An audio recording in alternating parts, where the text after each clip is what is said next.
our advocacy campaign is all about make use of social media as one of the reliable sources information to the candidates for 2022 elections. As democracy and politics changes, intermediaries such as the media and special interest groups which analyze, interpret, and supply information to the elected representatives have increased in importance. These intermediaries may not, however, meet the real needs of the population for information and analysis for a number of reasons.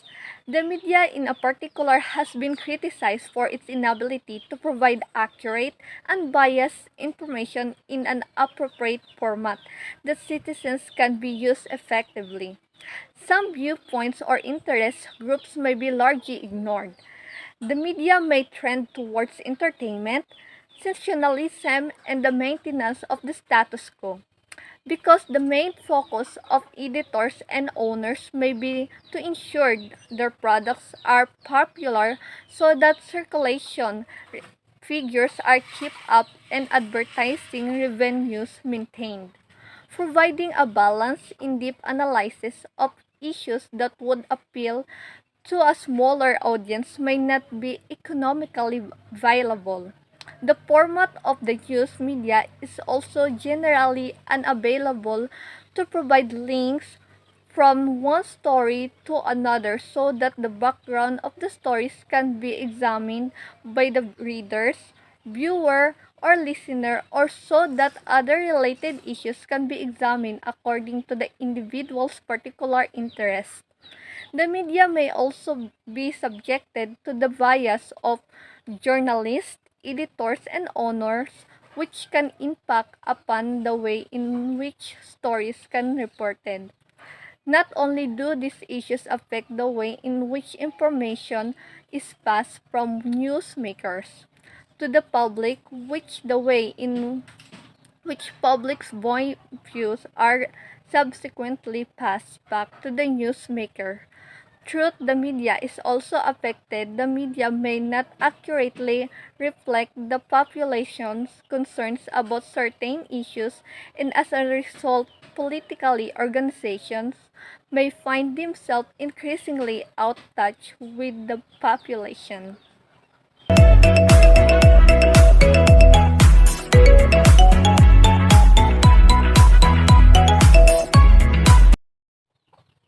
Yes, it is. It will provide the people a reliable, unbiased, and convenient information. Truth Internet may have the potential to make an extremely strong contribution to the political process because of the way in which facilitates reciprocal rather just one-way communication. Ideally, it could enable billions of people worldwide enhance opportunity to speak, publish, assemble, and educate themselves about issues.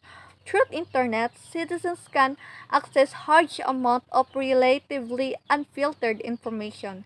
This information can be used to formulate opinions and analyze government actions and decisions. The claims of others can be checked and source verified. Through email, citizens can receive and send information quickly and cheaper to and from thousands of people. Interactive chats facilitates enable citizens to air their views and expose them to the views of others. The population can potentially provide elected officials directly with information about their views, and in turn, elected officials can communicate directly with groups or individuals conveniently and cost effectively. These changes may have several effects. Some communicators believe that political parties and interest groups may become less important as communication between officials and the public is facilitated by the internet. Individuals will not require the significant funds or administrative help to communicate in mass with others, which are usually provided by party or group secretariats. Alternatively, the internet may facilitate the information of new groups that will compete with established groups. Through the internet, people may be able to find others with similar interests to their own that had not been well represented by pre-existing groups. Organizing and running special interest groups or political campaigns could be cheaper and easier with the internet, and these interests may be able to have an impact in the political process with minimal resources. The population will thus be provided with more political alternatives. This alternative could improve competitions among groups for supporters, and members could be provide the impetus for more responsive representation. Alternatively, parties may find that they really less on a cure of dedicated supporters and more on the border base of support if they are able to use the internet to spread their message successfully. The impact of the internet could, however, be less than anticipated unless it fundamentally changes the inability of many people to devote time and efforts to their civic responsibilities or political activities. In the past, while improvements in communication technology may have increased the ability of people to have informed and involved, this has not necessarily been the outcome.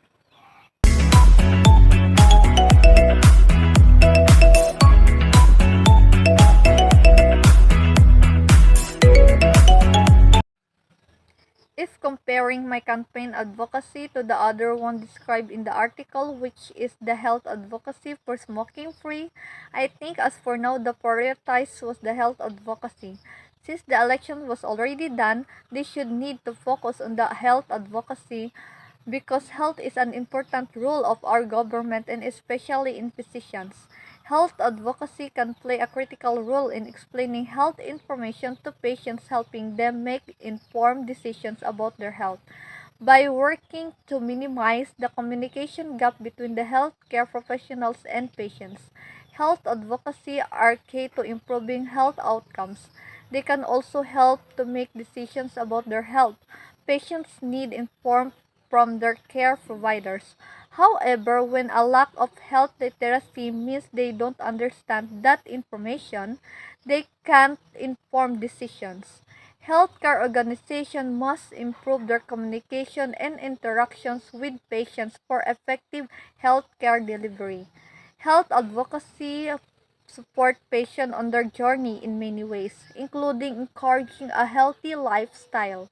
For example, a health advocate can remind older patients to take daily walks as prescribed by their doctors, or even accompany them. A health advocacy can also advise patients to avoid junk food and unhealthy snacking and instead eat healthy, nutritious meals.